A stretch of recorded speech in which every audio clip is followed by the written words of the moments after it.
Okay, well, thank you very much for the opportunity to talk to you today. So my name is Dorothy Supp. I'm from the University of Cincinnati in Ohio in the USA, and I'm also affiliated with Shriners Hospital. So I'm on the scientific staff of Shriners Children's in Dayton, Ohio.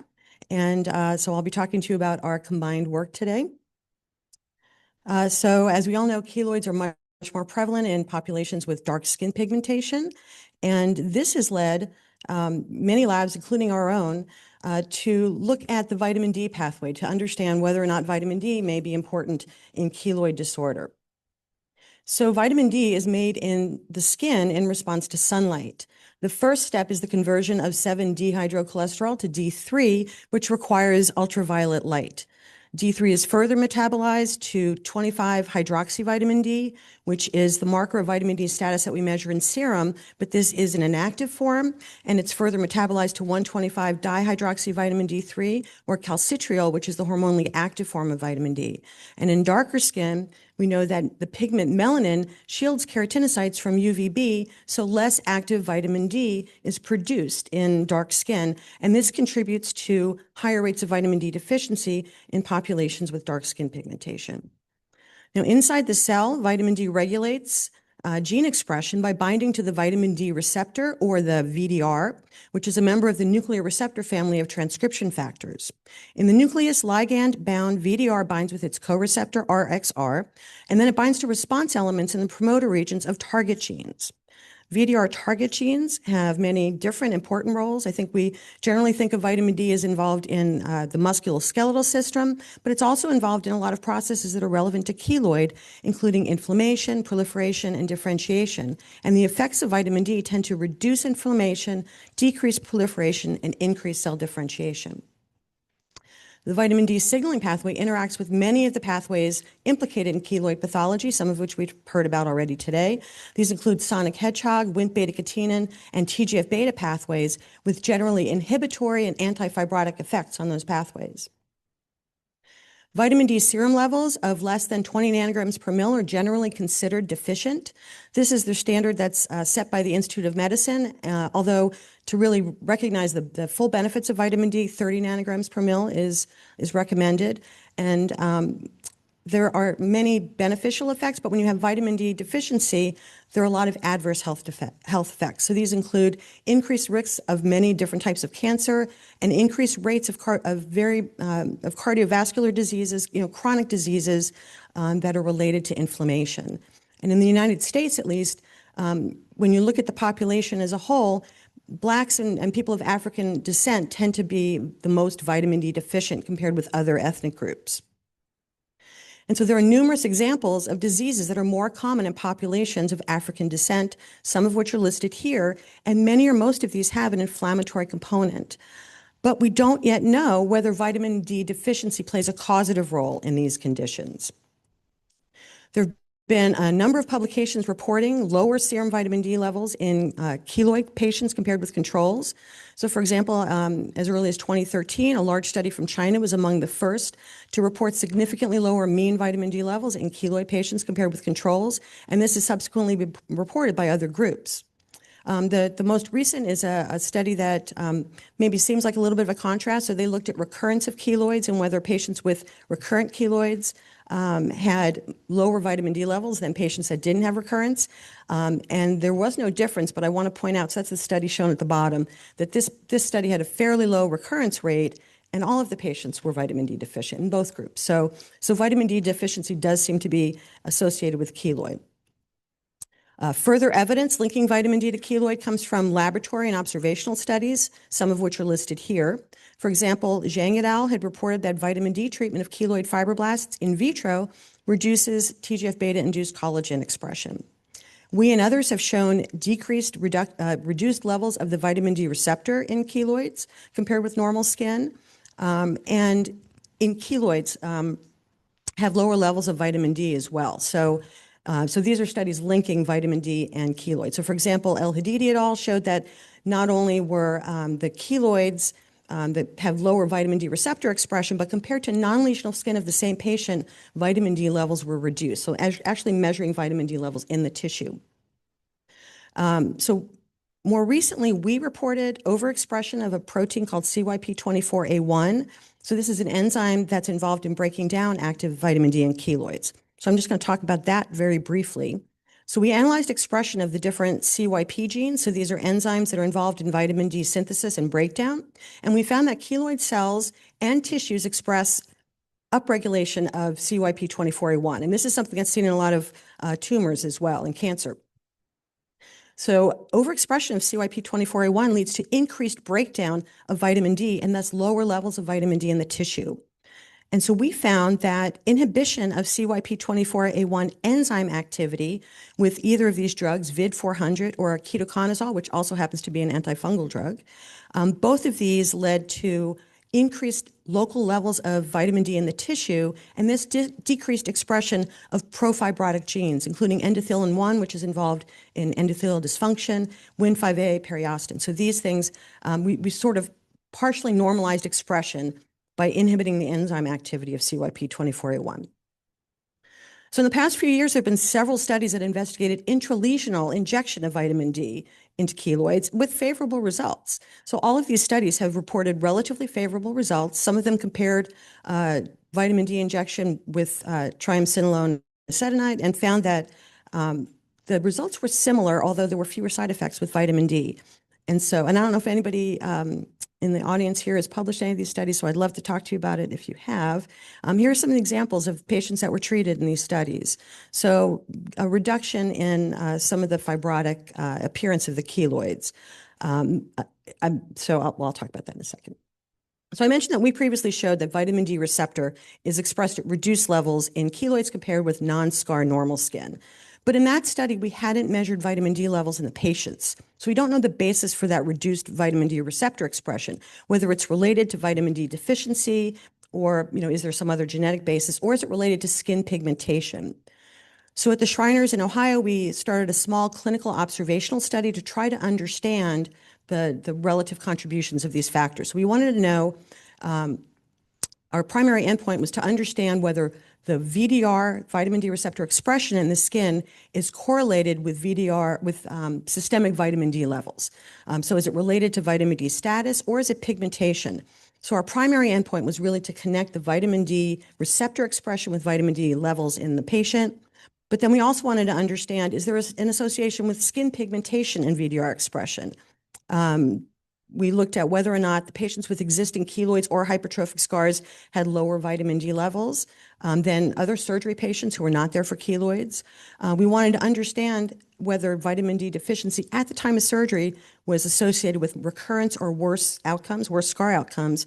And then because many of the patients at Shriners are involved in a genomic study. So when patients come to Shriners, this is a pediatric specialty hospital, so they do burns and orthopedic medicine at different locations. But everyone who comes to Shriners is offered enrollment in a genomic study where their genome can be sequenced. So we have a lot of data on a lot of the Shriners patients.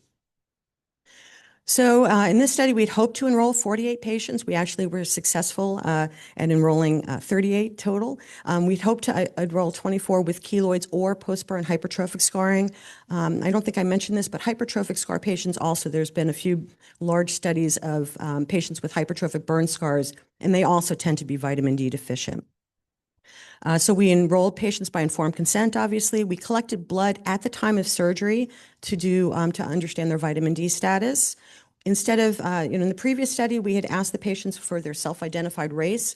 Now we're looking at pigmentation levels quantitatively. So we measure skin pigmentation using a device called the Mexameter. We photographed the scars and we rated them using a modified Vancouver scar scale.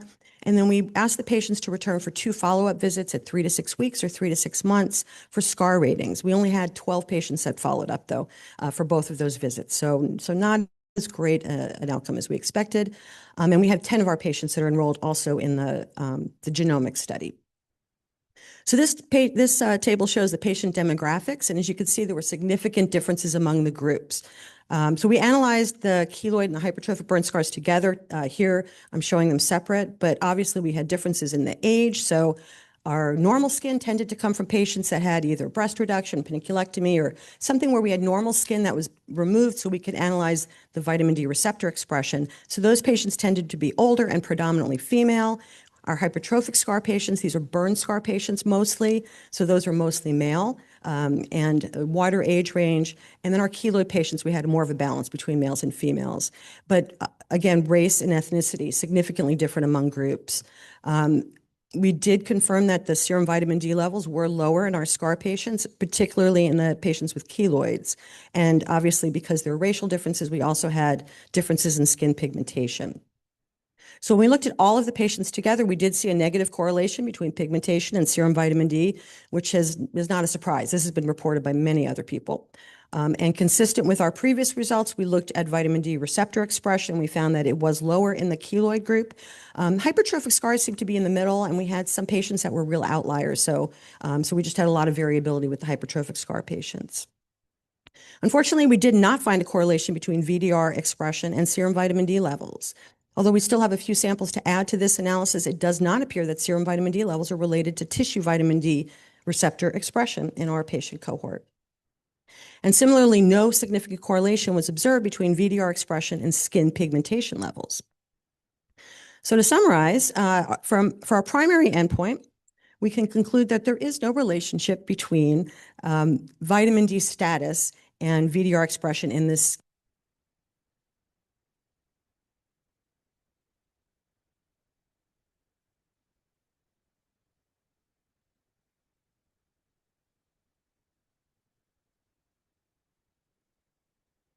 Online then. Okay.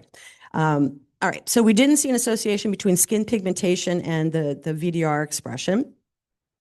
But we did confirm that the keloid patients had significantly lower vitamin D levels and lower VDR expression compared to our non-scar patients. For the follow-up, we didn't have enough data to draw a conclusion yet. So we had a small number of patients that followed up, only 12. And of those 12, 3 of them had scars that were worse by the 6-month time point, and only one of those patients was vitamin D deficient. So we don't think, at least we don't have enough data to say that there's a link there. And as far as the genetic analysis goes, that data is still being analyzed. So what's this all mean?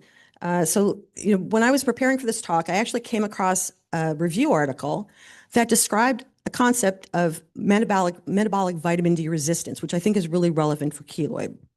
I think it explains why you could have adequate serum vitamin D levels, but this fails to correspond to local intracellular signaling in the tissues. There's a decoupling of the vitamin D status systemically from what's going on in the tissue locally. And so in this review article, they talked about local microcircuits. So in some tissues, particularly in the context of cancer and in chronic inflammation, there's epigenetic remodeling that alters expression of enzymes that we've looked at, like CYP24A1, or it affects VDR receptor expression, causing impaired responsiveness to vitamin D, which is called metabolic vitamin D resistance. So beyond the systemic vitamin D status, I think future studies need to look at what's going on locally in the tissues with respect to vitamin D signaling. And so does vitamin D signaling play a role in keloid disorder? Well, I would say it does, but it's complicated. So the lower levels of vitamin D and vitamin D receptor in keloid patients and in keloid tissue, and the overexpression of CYP24A1 suggests metabolic vitamin D resistance in keloid tissue, which may reduce inhibition of profibrotic signaling pathways contributing to keloid progression. Vitamin D deficiency in these patients may exacerbate the situation by increasing systemic inflammation. I do believe that vitamin D has a potential therapeutic role. I don't think it's going to be a cure, but I think it could serve as a useful adjunct. And the intralesional injection does appear to suppress fibrosis in keloids with relatively few negative effects. And also vitamin D supplementation, it's not going to cure keloids, but it's relatively safe and has numerous health benefits. So I think that adding that to a regimen, including other interventions, could be very helpful. So with that, I'd like to thank you for the opportunity to talk to you today. I'd like to thank the patients and our staff at Shriners Children's, and these studies were all funded by Shriners, so thank them. So the picture on the top is my lab. On the bottom is Dr. Higginson, who's here today with her clinical research staff at Shriners, and then on the far right is Heather Powell, one of our colleagues at Ohio State. So thank you.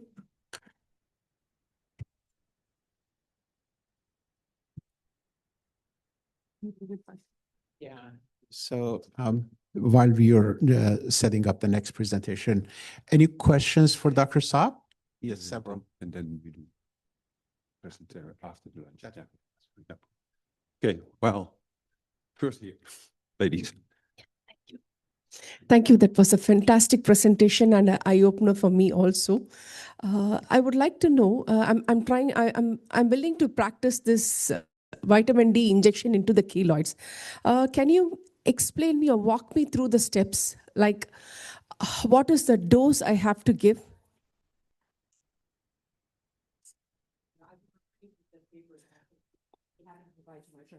All the citations. Okay. So I will not recommend any kind of medical treatment. I don't have a license to do that, okay. But I'm happy to share the references with you. And those are not like a single injection though. It's similar to what you would do with Kenalog, where it's multiple injections over time that helps decrease them. Thank you. Sorry.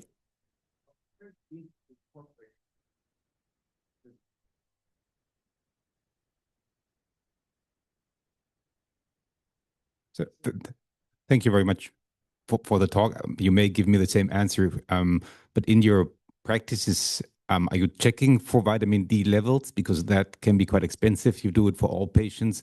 And then is there any regular dose that you're recommending for vitamin D supplementation? It's the same. Oh. Yeah, since I'm not a clinician, I won't recommend it. But I do know that there have been clinicians that have actually talked to me, like, for example, after the American Burn Association meeting, to say, I heard you're talking vitamin D, and now I'm doing it for all my patients. So I think there's a role for it. And I mean, we should all be taking vitamin D or checking our vitamin D levels. Because I think there are health benefits. I don't think it's going to cure everything, but I think I do think systemic inflammation has something to do with it, and vitamin D will help. But I'd have to refer you to other people's publications. I just can't give that kind of advice. Sorry. A comment, of course. Thank you. As I said, my talk, I'm interested in this wellness therapy, and anti-aging is coming in a big way. Reverse age. So what we started doing is, after I got into the training of wellness, I started adding supplements to most of my patients. That is vitamin D, magnesium, calcium, omega, and a bunch of supplements. Actually, they are helping my own patients to heal well. Reversing the biological age and reversing the disease by proper micronutrition. So epigenetic study will be made, and based on that, the supplements are given. I think that also adds to your presentation. I mean, I'm enlightened in that. Thank you very much. Yeah, it's all about systemic inflammation, inflammatory state of patients. Thank you for your interesting talk. I've always been skeptical about vitamin supplements, a money maker, but no real proof. Because if you eat a normal diet, essentially the vitamins are okay. But as a cancer specialist, I work together with Professor Gus Dalgleish in London. He's an immunologist. And he said, John, check the vitamin D levels of all your cancer patients. You'll find them low. And it's true. We never did that to start with. That's something quite new for the last 8-10 years. I've been doing it. And where they're suppressed, if you give them vitamin D in adequate dosage, they respond much better to treatment. So it's of great interest what you've told us. Well, thank you very much. I do agree that, but there's this decoupling, so you can help systemically with vitamin D, but I think sometimes whether it's cancer or keloid, in the tissue, there's still something in the tissue that's not right. But I do think it helps systemically to reduce that inflammation. Well, when you're in the UK, you're very unfortunate because there's hardly any sunshine. So your vitamin D levels, in your country, there's a lot of low vitamin D. And I know that when I eat my broccoli today, there's not that much vitamin C compared to 20 years ago. So I have to take supplements, unfortunately. Thank you very much. I think it's just very interesting that when the vitamin D levels were, normal levels were identified, it was some decades ago, yeah? And we see in the cohort studies in Western Australia where they've collected data from, and one cohort is origins, and taking data from neonates through to 5 years old of 10,000 kids, 30% are vitamin C deficient, 40% are anemic, and 40% are vitamin D deficient. And and these are normal.